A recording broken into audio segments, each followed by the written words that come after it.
Pickett's Charge by Ethan McIntyre. On the 3rd of July, the tides of the Civil War changed favors.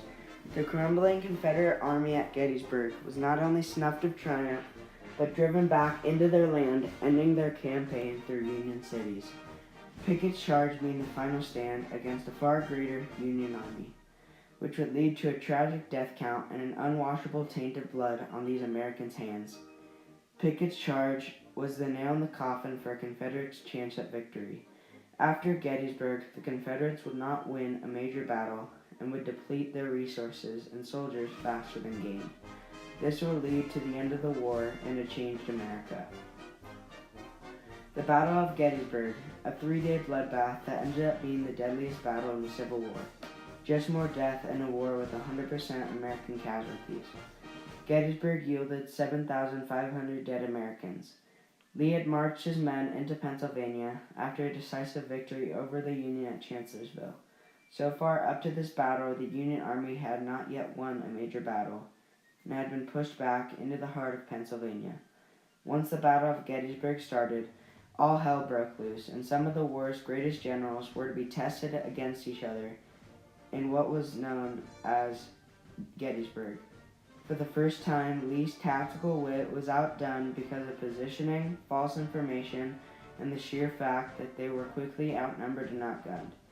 Major General George Pickett had made a life out of the military, and he had fought since the Spanish War as a second lieutenant, and then fought in the Pig War in 1859. Near the beginning of the Civil War, he enlisted with the Confederacy and was wounded at Gaines' Mill while commanding the right wing of the Army of Northern Virginia. He missed Chancellorsville, but was back in charge of the 1st Corps by the time that Gettysburg started. He was a good general and had been tested at Gettysburg by insurmountable odds. This would be named Pickett's Charge. Gettysburg itself was known as the high water mark for the Confederacy. The war drastically shifted from what was happening before to what was happening after the battle. It also seems that Pickett's charge is a finer tip to this phrase. Men heroically fighting in an uphill battle against a far greater prepared enemy. Pickett, just like General Lee, received false information about the amount of Union troops left and thought that one more push would finish the battle.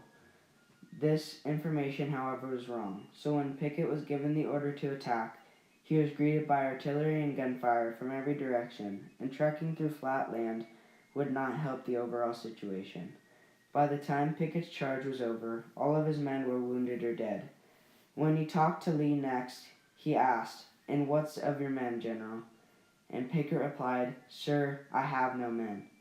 Pickett was not the only charge, but he was the final charge. He knew that this 3rd day was probably the last day that they could fight, knowing the supplies that they could fight with. If he lost his charge, the battle was over, but there was no way he could have won. Another devastating blow to the Confederacy that would come out of this battle. Pickett was shattered after the death of his men, as was Lee, as he saw the formal army he had built fall into madness and disease. Almost all of the Confederate generals at Gettysburg were killed in action or robbed of their men, including some of those under Pickett.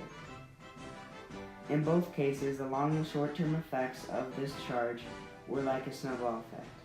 Shortly after Pickett's charge, Lee and what was left of his army were forced to retreat, and Gettysburg was to be told in history as a Union victory that sent the Confederate army running. Truly, after the battle, the whole of the Confederate States was not the same. Jefferson Davis was too stubborn to admit that he was wrong and would take down half of America with him. As time went on in the war, Gettysburg was still felt on both sides. Both sides were willing to fight, willing to die, but would they if they knew that what would come from it? After Gettysburg, the Confederates would get slaughtered at Franklin, Tennessee, and would have to retreat further back into their land.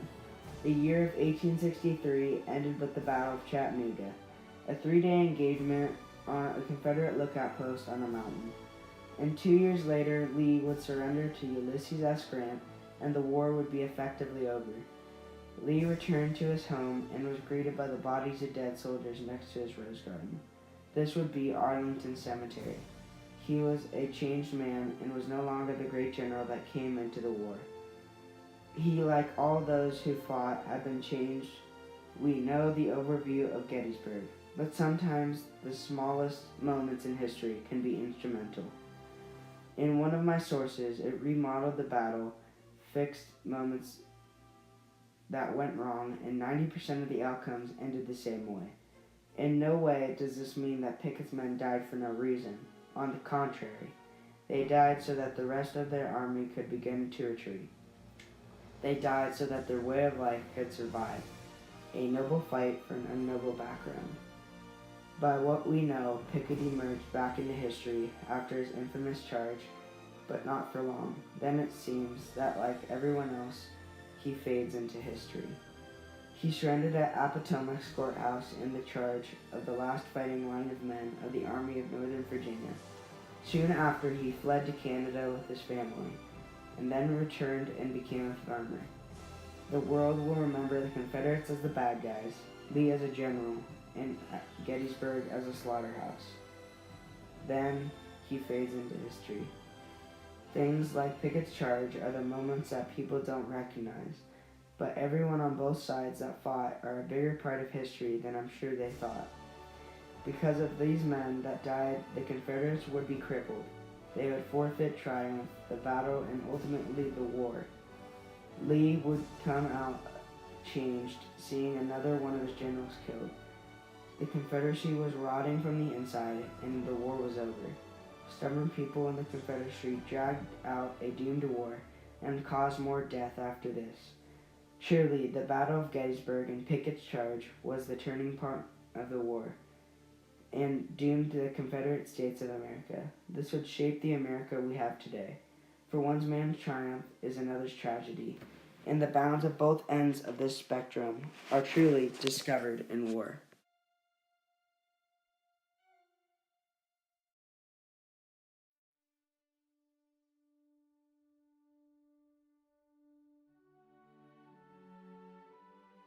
Fourscore and 7 years ago, our fathers brought forth on this continent a new nation, conceived in liberty and dedicated to the proposition that all men are created equal. Now we are engaged in a great civil war, testing whether that nation, or any nation so conceived and so dedicated, can long endure. We are met on a great battlefield of that war. We have come to dedicate a portion of that field as a final resting place for those who here gave their lives that that nation might live. It is altogether fitting and proper that we should do this. But in a larger sense, we cannot dedicate, we cannot consecrate, we cannot hallow this ground. The brave men, living and dead, who struggled here have consecrated it far above our poor power to add or detract. The world will little note nor long remember what we say here, but it can never forget what they did here. It is for us, the living, rather, to be dedicated here to the unfinished work which they who fought here have thus far so nobly advanced.